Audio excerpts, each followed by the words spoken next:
Salut les machines, c'est Marvin pour une nouvelle vidéo et aujourd'hui on va parler d'un truc peut-être qui vous agace un petit peu ou que vous aimeriez un petit peu vous en débarrasser, c'est la procrastination et l'envie de faire tout un tas de choses, d'être productif, de vouloir aller vers ses objectifs, mais pour une raison que vous ignorez, vous êtes fatigué, vous n'avez pas envie, vous avez du mal à passer à l'action.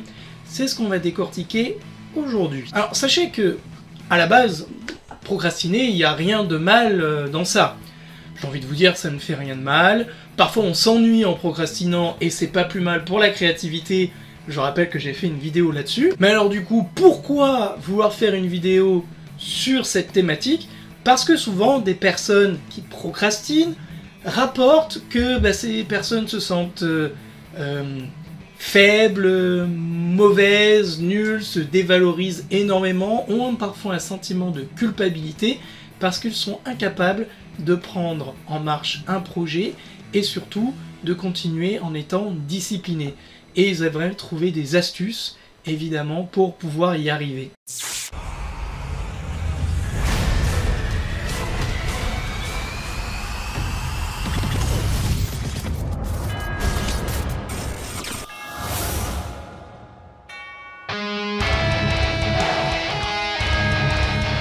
L'avantage, c'est qu'il n'y a pas besoin d'aller chercher bien loin la motivation. Pourquoi ?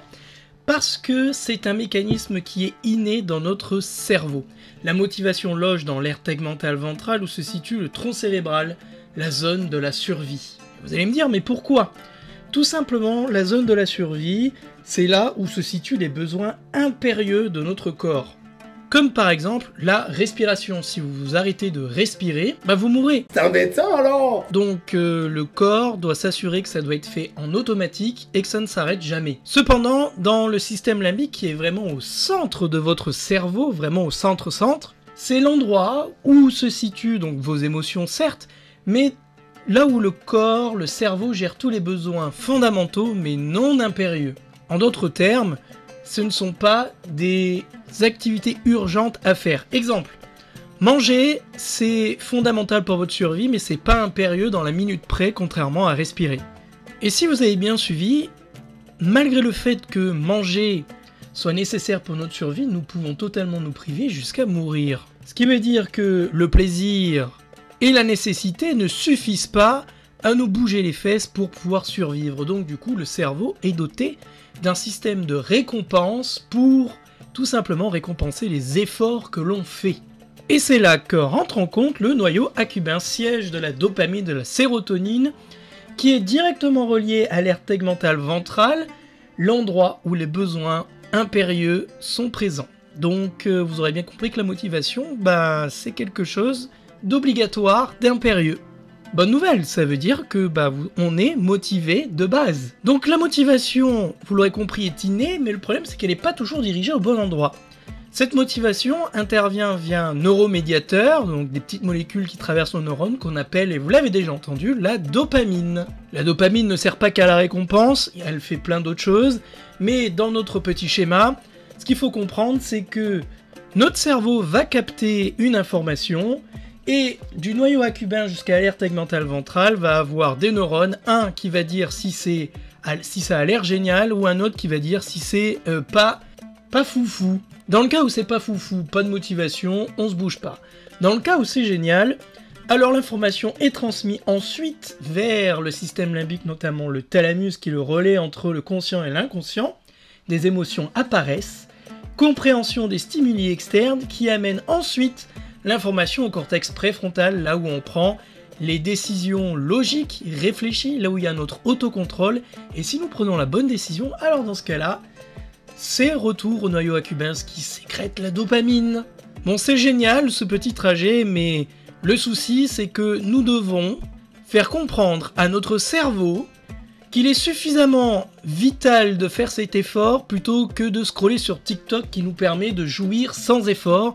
Et c'est bien là où le bas blesse dans notre société moderne. Dopamine détox. Ah ça vous l'avez certainement déjà entendu, mais est-ce que ça existe vraiment? Je vais pas vous cacher le suspense plus que ça. On ne fait pas de détox de la dopamine. D'ailleurs, ça n'a aucun fondement.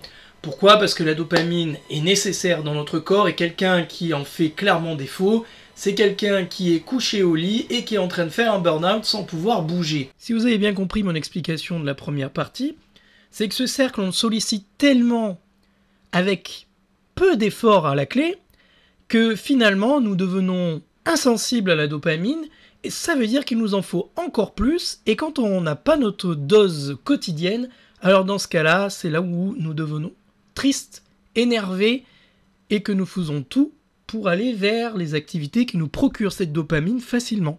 Donc l'objectif, c'est pas spécialement de faire une détox de la dopamine, mais c'est de rendre tolérant votre corps à l'effort, puis avoir une récompense différée dans le temps. C'est ça qui est hyper important. L'objectif, c'est que votre cerveau doit comprendre que pour avoir une récompense, il faut se bouger les fesses comme on le faisait avant.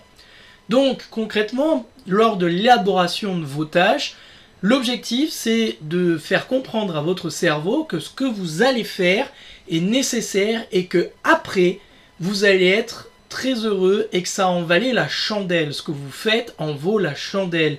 Et c'est ça que vous devez réussir à faire comprendre à votre cerveau pour qu'il vous donne l'impulsion, puisque c'est inné, pour vous bouger les fesses. Un moyen, si vous voulez lancer votre cerveau, ce serait peut-être de débuter l'activité même si vous ne faites pas grand chose et que ça dure 2 minutes. Le but du jeu est d'écrire, de commencer la tâche, même si elle ne va pas au bout dans le but de déblayer.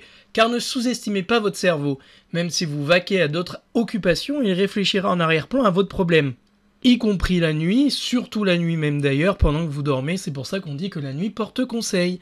Et si jamais l'objectif de base est beaucoup trop grand, essayez d'objectiver en découpant le grand objectif en petits objectifs pour que votre cerveau dise « Ok, c'est jouable ». N'oubliez jamais, votre cerveau, il est juste là pour vous protéger. Dans un système où il fallait économiser les calories, ce qui était le cas dans un temps très ancien, votre cerveau fait tout pour que vous économisiez de l'énergie et que vous ne fassiez pas tout et n'importe quoi. Vous devez avoir les moyens de vos ambitions et ça c'est obligatoire car si votre cerveau pense que vous n'avez aucune chance, alors dans ce cas-là il va se dire mais pourquoi faire? Je vais dépenser de la calorie pour un échec dans 100% des cas. C'est clairement pas une bonne idée. Petit exo pour un petit peu essayer de comprendre, c'est prenez une pyramide et essayez de voir votre objectif et vos moyens d'y arriver. Vous pouvez noter colonne. Vous mettez une colonne, hein, vous notez ce que vous voulez faire et quels moyens vous avez. Si les exigences sont trop élevées par rapport aux moyens, alors dans ce cas-là, votre cerveau va dire pourquoi faire.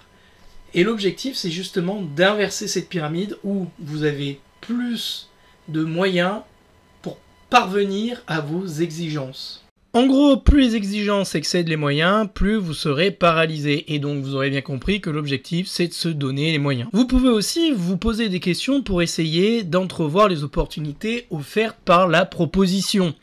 Quelles possibilités s'ouvrent à moi? Qu'est-ce que l'idée émise amène comme potentiel de développement? En quoi cette proposition est complémentaire à ma vision des choses? Vous pouvez faire cet exercice aussi en faisant des exercices de visualisation pour vous rendre compte à quel point, après la fin de cet exercice ou de votre effort, vous allez avoir un bénéfice énorme. Évidemment qu'il existe d'autres moyens, l'hygiène de vie en fait partie. Faire du sport, ça permet d'apprendre à votre corps que pour avoir une récompense, il faut d'abord travailler et pas qu'une fois. Ça rend votre cerveau de nouveau tolérant à l'effort. Une faible pression de sommeil, vos neurones ont besoin d'être efficaces et bien nettoyés. Et pour ça, il faut dormir, car dormir permet une amélioration de la réflexion, de la motivation et donc du coup une efficacité. Ça baisse le stress aussi. Et quand le stress est trop grand, ça fait chuter les niveaux de dopamine et de noradrénaline. Et là, pour le coup, vous êtes plus proche du burn-out que de la créativité. Évidemment, bien manger en incorporant des nutriments qui permettent la fabrication justement de la dopamine et de la noradrénaline. Alors vous allez me dire, il existe des boosters de dopamine qui existent sur le marché des compléments alimentaires. Oui, mais alors attention. tout ne se vaut pas, il y a aussi des médicaments à la recapture de la dopamine, mais l'objectif c'est de remettre la dopamine dans son environnement sain et de base, c'est-à-dire qu'un effort égale une récompense. Donc oui, vous pouvez bien évidemment prendre de la rhodiole, qui est la plante des vikings, vous pouvez prendre du ginseng, du gingembre, bien sûr, de l'éleutérocoque, qui sont évidemment des plantes qui boostent la dopamine. Il y en a qui recapturent la dopamine, comme peuvent le faire des médicaments, et d'autres qui permettent de la sécréter. Il faut le faire de manière le plus naturellement possible. De temps en temps, nous avons besoin évidemment de plantes pour pouvoir nous booster temporairement, mais ce qui compte, c'est une bonne hygiène de vie. Voilà, c'était tout pour cette vidéo. J'espère que vous pourrez dorénavant passer à l'action sans grande souffrance, que grâce à ces petites techniques, ces petits hacks, vous allez aller vers vos objectifs. En revanche, je peux vous aider si jamais vous avez besoin de petites astuces supplémentaires, d'un accompagnement.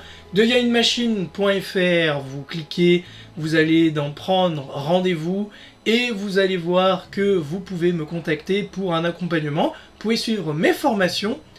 Et si cette vidéo vous a plu, ben dans ce cas-là, je vous conseille de pouvoir liker, vous abonner pour continuer à avoir ces astuces. Moi, je vous dis à la prochaine. Ciao!